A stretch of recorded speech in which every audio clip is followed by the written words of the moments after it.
सुरुवातीला पाहणार आहोत 3 लक्षवेधी महत्त्वाच्या बातम्या। पहिली लक्ष वेधून घेणारी बातमी आहे ती म्हणजे अमित शहा यांच्या दौऱ्याची।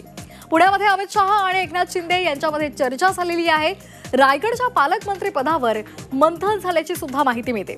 तर अमित शहा पुण्यातून रायगडला जाणार आहेत। छत्रपती शिवाजी महाराजांच्या पुण्यतिथी निमित्तानं अमित शहा त्यांना अभिवादन करणार आहेत। दुसरी लक्षवेधी बातमी आहे ती म्हणजे मनोज जरांगे यांची आज अंतरवाली सराटीमध्ये बैठक होणार आहे। या बैठकीमध्ये जरांगे पाटील मराठी आरक्षणावर चर्चा करणार आहे।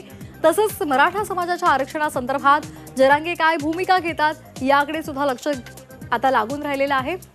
तिसरी लक्षवेधी बातमी आहे ती म्हणजे मुंबई लोकलची। मुंबईमधील पश्चिम रेल्वेच्या लोकल गाड्या या रद्द करण्यात आलेल्या आहेत, कारण काल रात्रीकालीन मेगा ब्लॉक झालेला आहे आणि त्याचा परिणाम आता वेळापत्रकावर होणार आहे। अनेक स्थानकांवर प्रवाशांची गर्दी पाहायला मिळते। आज रात्री सुद्धा मेगा ब्लॉकचं आयोजन करण्यात आलेलं आहे आणि त्यामुळे प्रवाशांचे एकूणच हाल होत आहेत। त्या संदर्भातले अपडेट सुद्धा आपण या बातमीपत्रामध्ये घेणार आहोत।